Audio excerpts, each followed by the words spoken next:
पुण्यात 2 दिवसांपूर्वी जो पाऊस झाला त्या पावसामध्ये पुण्यात अनेक ठिकाणी पाणी साचलं होतं, पुणेकरांचे हाल झाले होते आणि त्या विरोधात आता आपण पाहू शकतो पुण्यातील मनसे कार्यकर्ते हे प्रशासनाच्या विरोधात आक्रमक झालेले आहेत। अशा पद्धतीने या ठिकाणी बोट आणत त्या बोटीत बसून प्रशासनाचा निषेध केला जात आहे। आपण पाहू शकतो आम्ही पुण्यात नाही राहत तर पाण्यात राहतो अशा पद्धतीच्या घोषणा या प्रशासनाच्या विरोधात या ठिकाणी दिला जात आहे। मनसे नेते बाबू वागसकर यांच्या नेतृत्वाखाली या ठिकाणी मनसेचं आंदोलन सुरू आहे। तुम्ही आंदोलन करताय त्या ठिकाणी बोट आणली गेली, पालिकेचा निषेध करतात, प्रशासनाचा निषेध केला जातोय, काय नेमकं आंदोलन? बोट यासाठी आणली की प्रशासनाला इथून पुढे पुणे महानगरपालिकेचं बजेट आहे 10,000 कोटीच्या पुढे, तुम्ही पूर्ण पुणेकरांना बोट द्यावं लागेल सबसिडीमध्ये, जसं आपण बाकी गोष्टी करतो ना तसंच द्यावं लागेल। कारण पुणे शहराच्या प्रशासनाचं पुणे शहरावर लक्ष नाही आहे।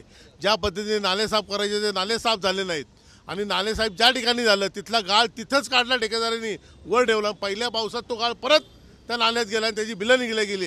ह्याच्यावर नियंत्रण कुणाचं नाही। आयुक्तांना आमचं म्हणणं आहे पक्षाच्या वतीने की 8 दिवसात आयुक्तांनी याच्यावर निर्णय झाला नाही आणि 8 दिवसानंतर पाऊस पडल्यानंतर पुन्हा परत भरलं आणि पाणी गच्च झालं तर पुणे शहरातील ज्या ज्या भागात गाळ आहे, घाणीतला गाळ जेवढा गाळ असेल तो सगळा 10-20 पोती गाळ गोळा करणार आणि आयुक्ताच्या कार्यालयामध्ये महाराष्ट्र विमान सेना नेऊन टाकणार। ह्या पद्धतीने आंदोलन करणार। इथून पुढे आंदोलन हे खळखटाक आणि अतिशय तीव्र स्वरूपात होईल।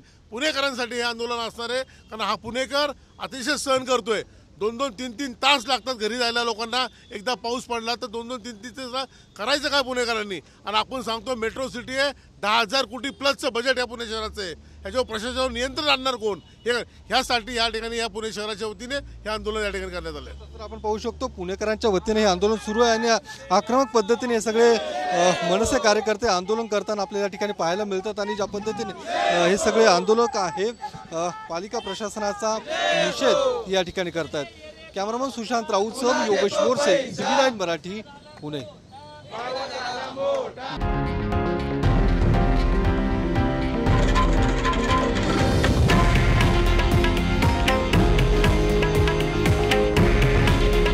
हे आहे देशातील नंबर 1 न्यूज नेटवर्क आणि आपण पाहत आहात TV9 मराठी। काळजी तुमची, हित महाराष्ट्राचं।